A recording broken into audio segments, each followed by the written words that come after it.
Good evening, Toastmaster, ladies and gentlemen. All over New York, there are gems and jewels of treasures just waiting to be discovered. And most of these places are not really talked about in the general media. And they're not really discussed much on the social network platforms. These kinds of places are experienced and discovered through mystical experiences or word of mouth. I know this place that not many people know about, even native New Yorkers, and I discovered it very mysteriously one cold spring afternoon. I was in the middle of a work day and I was going nuts. I had to get out of the apartment. I needed to get air, I needed to breathe, I needed to change up the scenery. Do you ever get that way sometimes? I didn't know where I was going to walk. I didn't know what I was going to do, but my walk took me down, going south on beautiful Riverside Drive. And I felt this force just prodding me downtown that was going to take me to some place that was sacred and a secret and almost holy. Well, I took a deep breath out and I just focused in, getting myself centered and ready for my next impulse or direction.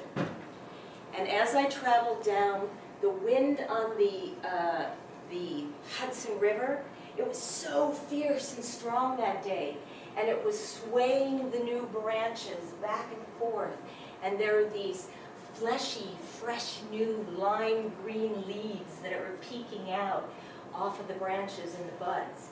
And everything was swaying and moving, and as the sun was piercing through the branches and the green leaves, I looked down at the sidewalk and there were speckles glistening all over. And I closed my eyes and I felt as if I was immersed in the middle of a kaleidoscope, completely transfixed and transformed. So I continued to walk past 108th, and I got to 107th, and all of a sudden, I kid you not, it was like someone took my face and went, look left. And when I looked left, there was this blinding light. The sun was beaming off of what I made out to be a flagpole or something. And do you know what I saw? I saw this huge white banner, and in the banner there was this big red circle. And in the inside of the circle it was white, like the banner, and inside that white inside were three big round circles in the shape of a triangle.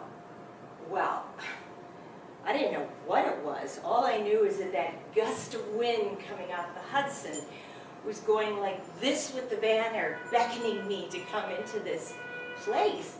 So I pinched myself and I walked down 107th to make sure I was still in my body. And I stood at the door. It was this arched, thick, cherry wood door. And I opened it slowly and I was greeted with art and artifacts and musky, ancient smells. I was captivated. And then off to the left, there was this 19th century ominous desk, and then beautiful paintings and postcards everywhere. Well, the door clicked behind me with a loud clang, and I was a little startled, and it sort of pierced the silence of this mysterious sanctuary. So I turned to the woman that was sitting at the desk, and she was this very small, framed librarian type, and I said, "What is this place?" And she looks up at me, blinking rapidly, and says, "Why, it's the Roerich Museum," as if to imply what to me, in her tone of voice and her look, what were you, born under a rock? And don't you know who Nicholas Roerich is? He's the most famous mystic, writer, artist, and philosopher. Well, I just sort of looked at her and went, whatever.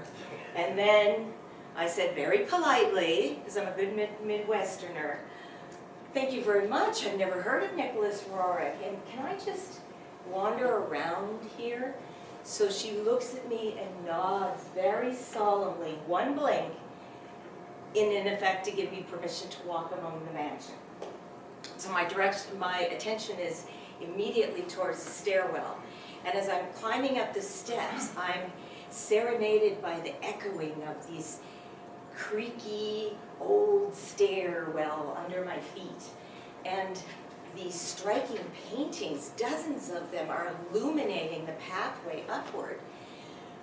Well, I was mesmerized and just completely in another time and space and world. Well,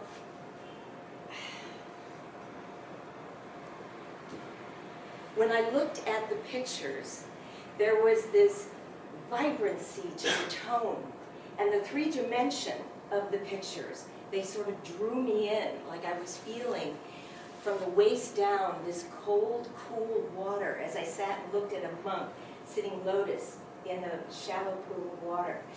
And my legs were just aching as I was walking up the steps and imagining myself climbing these impeccably lit mountains, Himalayan mountains that Roerich was so notoriously known to paint.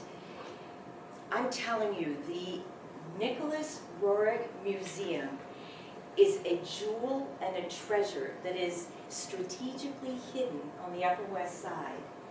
And it's up to you, it's up to all of you, because it's sitting there waiting with bated breath to captivate you to the core. So my advice, wake up, people! Tap into, tune into, and listen to that inner core, that inner voice, that inner compass that will lead, direct, and guide you to these amazing and fabulous mystical places in this city that has so many. And when you do, you'll be able to come back or come home and say, yo, guess what I discovered today? And then you'll be able to have your enchantment story with an audience that's waiting with bated breath.